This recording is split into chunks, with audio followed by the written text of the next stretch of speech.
If you've decided to start investing in index funds, good, that's the right decision.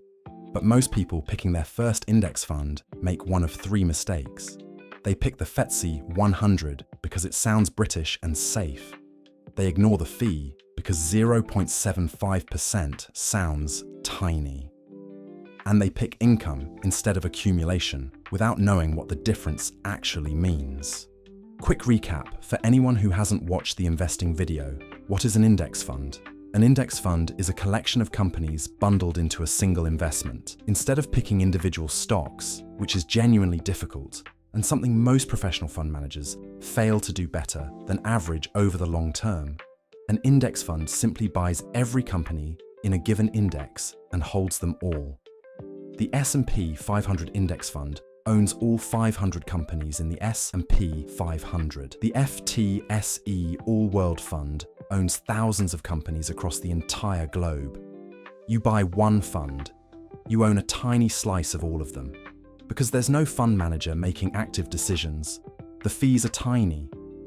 No research team, no analysis, no predictions, just automatic tracking of the index, which is why these funds are called passive. And over long time horizons, the data consistently shows that low-cost passive index funds outperform the majority of actively managed funds. Not because the managers are incompetent, but because the fees compound against them year after year until the gap becomes insurmountable. For UK investors, there are three main index funds you'll hear about: the S&P 500, the FTSE All World, and the FTSE 100. Here's an honest breakdown of each. The S&P 500 tracks the 500 largest companies in America: Apple, Microsoft, Amazon, Nvidia, Google. They're all in there. It's the most tracked index in the world, and since 1957, it has returned an average of approximately 10.26% per year. The performance case for the S&P 500 is extremely strong. The US is home to the world's largest tech companies. The risk is concentration. The entire fund is US companies. If US technology stocks have a bad decade, and market sectors do have bad decades, your entire investment feels it. The S&P 500 is not a risky fund by historical standards, but it is a concentrated one. The FTSE All World tracks thousands of companies across the entire globe.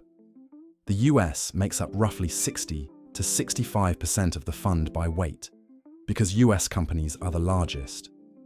But the remaining 35 to 40% is spread across Europe, Asia, the UK, and emerging markets. The FTSE All World is more diversified than the S&P 500. That means lower concentration risk. If the US has a bad period, the global holdings cushion the impact.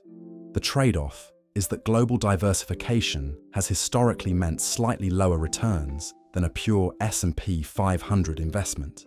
For most UK beginners, the FTSE All World is the more sensible starting point. You're not betting your entire investment on one country's economy performing well for the next 30 years. You own a slice of the entire global economy.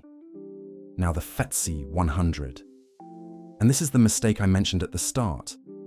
The FTSE 100 tracks the 100 largest companies listed on the London Stock Exchange. A lot of new UK investors choose this one because it sounds familiar. But the composition of the FTSE 100 is the problem. It's heavily weighted toward oil companies, banks, and mining firms. These are mature, established, slow-growth sectors, not the kind of companies that drive explosive long-term returns.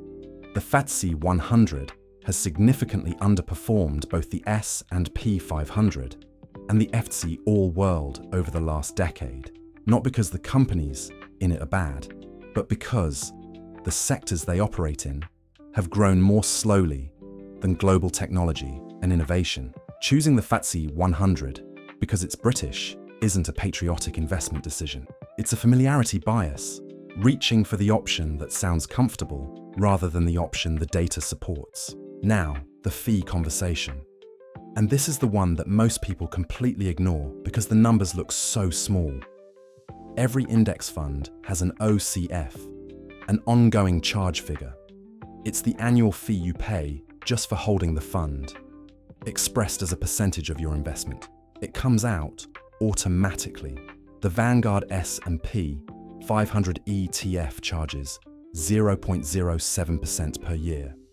The Vanguard FTSE All World charges 0.22%. Some actively managed funds charge 0.75% to 1.5%. The difference between 0.07% and 1.5% sounds trivial. It is not trivial. On £10,000 invested for 30 years at 7% average annual growth, the same money, the same returns, just different fees. At 0.07%, you end up with approximately £74,000. At 0.22%, £71,000. At 0.75%, £61,000. At 1.5%, £50,000. The difference between the cheapest index fund and a typical active fund is £24,000 on a £10,000 starting investment, from fees alone. That 1.5% fee doesn't just take 1.5% of your money every year, it compounds against you. Every year, the fee removes money that would otherwise be generating returns the following year. The longer you hold, the larger the damage. Always check the OCF before buying any fund. For index funds, aim for under 0.25%. If you ever see a fund charging over 0.5%, you need a very strong reason to choose it over a low-cost alternative. Last thing, accumulation versus income. Most index funds come in two versions. Accumulation, sometimes shown as ACC, where any dividends the companies pay are automatically reinvested back into the fund, compounding your returns. And income, shown as INC or DIST, where dividends are paid out to you as cash. For long-term investing, accumulation is almost always the better choice. Reinvesting dividends automatically compounds your returns without you having to do anything. The dividend gets reinvested, buys more units.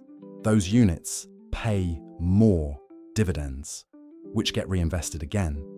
It's the compounding mechanism working exactly as it should. For most UK beginners, the simplest, most sensible starting point is one of two options.